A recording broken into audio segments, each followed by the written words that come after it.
Cavlano, kembali lagi bersama kami di unit Humas HMTP Undip. Di sini kami kembali lagi di Ngobek, ngobrol bareng komunitas. Nah, di sini kita kedatangan tamu spesial nih dari Kampung Asia, dari Pak Ramdan. Mungkin bisa perkenalan dulu, Pak. Halo semuanya, ada Mbak Safira, Mas Sandika, Mbak Pri, kabar baik juga buat teman-teman di Plano Undip. Iya, for your information nih, dulu tuh Kampung Asia udah pernah kerjasama bareng loh sama HMTP Undip. Dan dulu juga kita pernah bikin podcast bareng, mungkin nanti kalian bisa dengerin lagi ya di Spotify-nya dan YouTube-nya. Oke, ini langsung aja ke bahasan.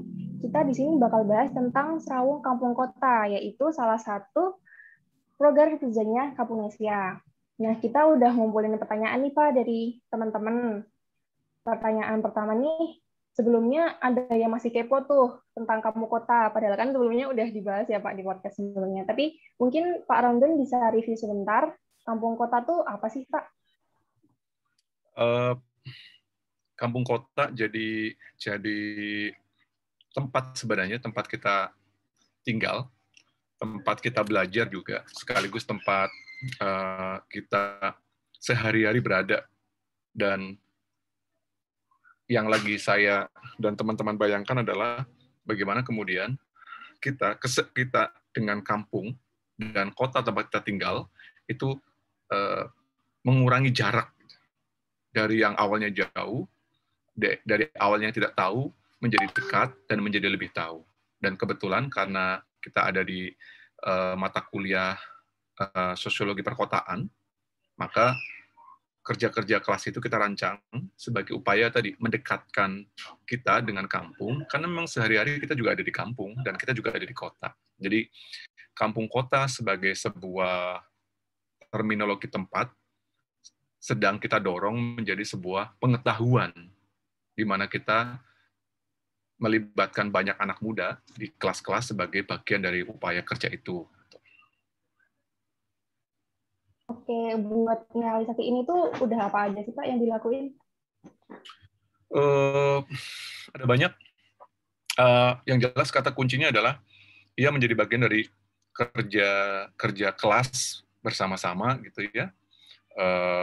Ada mata kuliah yang tugas belajarnya kita rancang belajar bersama komunitas, main ke kampung-kampung, kemudian mendokumentasikan, mencatat, merekam.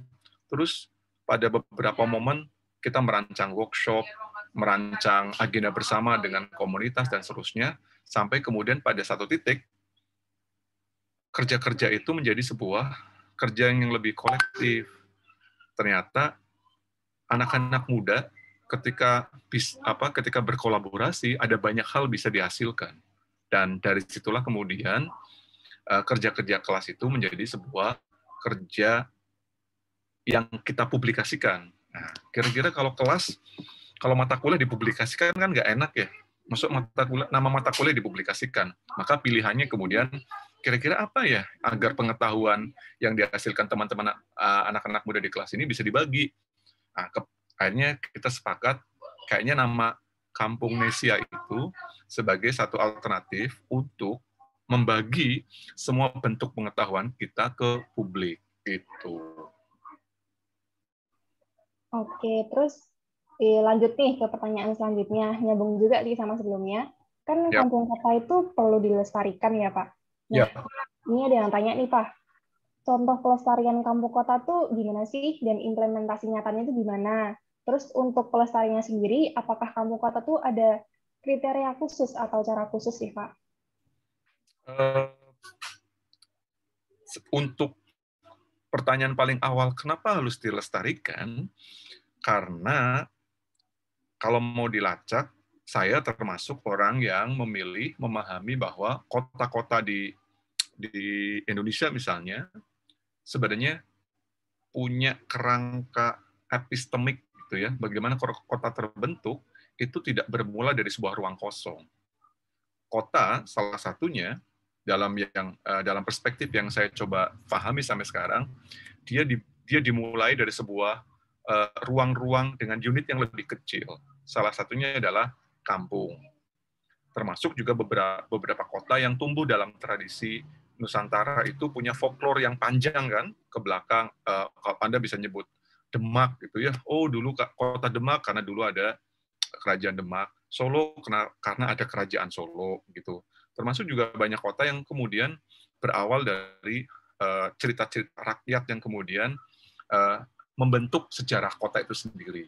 Nah, itu kenapa kemudian kampung menjadi penting, karena ruang-ruang kota yang hari ini berubah tidak boleh lepas dari akar muasal kampung itu sendiri. Gitu. Jadi upaya melestarikan kampung sebenarnya upaya membangun kembali ruang-ruang emosional kita, warga, siapapun, untuk kemudian punya pengetahuan lebih dasar terhadap asal-usul, kemudian terhadap sejarah, terhadap bagaimana kota terbentuk, dan seterusnya. Tantangannya banyak, termasuk juga tantangan terberat kan kota menjadi modern kan ya. Ada mall, ada apa lagi? Ada kampus, gitu. ada pembangunan di mana-mana, dan itu merubah banyak hal, termasuk kampung. Saya pikir, kalaupun ada perubahan, ya sesuatu yang tidak boleh ditolak, tapi perubahan yang tidak mengindahkan sejarah, asal-usul, itu berarti problem. Nah, berarti mendorong kembali narasi kampung sepertinya menjadi penting agar perubahan di kota itu punya akar. Perubahan di kota melibatkan warga, termasuk melibatkan teman-teman anak muda. Apapun latar keilmuannya ya, moga-moga bisa terlibat dalam perubahan-perubahan itu. Gitu. Oke, mungkin review tentang kampung kotanya udah cukup ya, itu juga udah jelas banget. Lanjut nih ke bahasan kita tentang Serawung Kampung Kota. Nah, ada yang tanya nih Pak, Serawung Kampung Kota itu apa sih Pak? Serawung Kampung Kota adalah bagian dari upaya kita mendiseminasikan hasil kerja-kerja anak muda di kelas, di kampus. Jadi kan tadi mata kuliahnya merancang mahasiswa mahasiswa bekerja atau belajar main ke kampung-kampung. Kemudian menjadi laporan, menjadi tugas, beberapa kemudian kita publikasikan jadi buku, beberapa kita taruh di web, dan seterusnya. Nah, hasil-hasil ini kita pengen bagikan, termasuk ketika kami membagi, kita juga mengundang teman-teman lain untuk ikut berbagi, gitu. Jadi bertukar pengetahuan dari satu kampung ke kampung lain, dari satu anak muda ke anak muda yang lain. Nah, kira-kira kalau misalnya dibuat, apa ya namanya? Kalau seminar, sepertinya di kampus sudah terlalu banyak seminar, kan? Kalau workshop, ya kita bisa buat workshop juga. Tapi kayaknya kita coba bisa nggak ya kita buat forum bersama yang lebih rileks gitu ya. Anak muda bisa berbagi pengalaman yang sederhana dalam proses belajarnya, baik berdasarkan background kampus atau background komunitas atau background masyarakat sipil yang lain, NGO, LSM, dan seterusnya, untuk kemudian duduk bareng-bareng. Dari situlah kemudian kita menginisiasi Serawung Kampung Kota. Idenya berbagi pengetahuan anak muda satu ke anak muda yang lain. Moga-moga pengetahuannya bisa diakumulasikan sedemikian rupa. Begitu. Oke, terus pada kita juga nih Pak, Serawung Kampung Kota tuh ada temanya nggak sih? Kalau misalnya ada tema tahun ini tuh apa sih Pak? Oke. Awalnya sebenarnya kerja kelasnya sudah kita mulai 2013, terus beberapa waktu kemudian kita coba ketika ada banyak, beberapa buku kita buat, webnya kita isi dari macam-macam, terus yaudah yuk kita buat Serawung yuk. Akhirnya kita buatlah di edisi tahun 2016. Ngundang banyak orang, hadir, terus kemudian jadi buku, dan seterusnya. Edisi kedua, kita buat lagi di tahun 2018. Kita launching musik, kita buat buat workshop, dan seterusnya. Nah, yang edisi ketiga sebenarnya kan harusnya tahun 2020. Tapi karena situasi kemarin pandemi sepertinya masih, hari ini pun masih pandemi ya, tapi kemarin kita masih banyak kesulitan yang akhirnya kemudian saya coba undur di tahun 2021, rencananya besok September. Tema spesifik besok sepertinya masih dirancang, tapi kelihatannya kita pengen mendalami sebuah rahasia orang kampung. Kita nyebutnya sebagai mantra orang kampung di tengah pandemi. Kira-kira bagaimana mereka bertahan, beradaptasi, merespon perubahan, dan seterusnya. Jadi kayaknya tema itu yang pengen kita obrolkan besok, termasuk nanti teman-teman juga bisa bergabung. Mas Andika, Mbak Putri, Mbak Safira juga harus bergabung, berbagi pengalamannya juga di forum-forum yang besok kita buat. Gitu, Mbak. Terus nih Pak, nah jadi di Serawung Kamu Kota tuh agendanya ngapain aja sih Pak?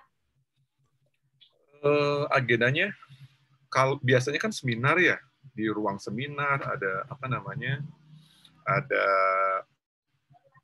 backdrop, ada macam-macam. Tapi 2-3 kali yang bisa kita buat, biasanya tempatnya kita tidak di kampus, kita cari tempat di luar kampus, tapi ya beberapa kali ada di kampus juga.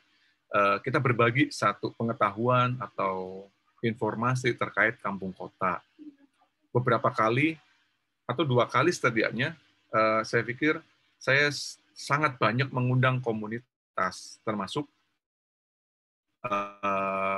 sesepuh-sesepuh kampung di beberapa kota untuk bisa berbagi pengalaman.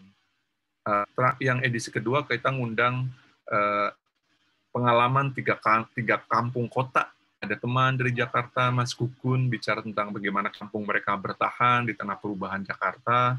Ada tahun lalu ya, ada Bu Endang di edisi kedua itu. Bu Endang, pegiat sungai di Jogja yang mencoba mempertahankan bagaimana mereka tetap bisa survive di sungai di Jogja, di Gajah Wong, yang termasuk juga pegiat kampung di Solo yang dia mengembangkan strategi bertahan di tengah banjir dan seterusnya. Nah, pengalaman-pengalaman itu yang pengen kita bagikan, termasuk juga edisi besok. Edisi besok saya pikir juga akan menghadirkan beberapa komunitas sekaligus beberapa teman dari kampus lain untuk bisa berbagi satu sama lain. Gitu. Nah, terus tujuan dari kampung Nis yang ada di Serawung Kota tuh apa ya, Pak?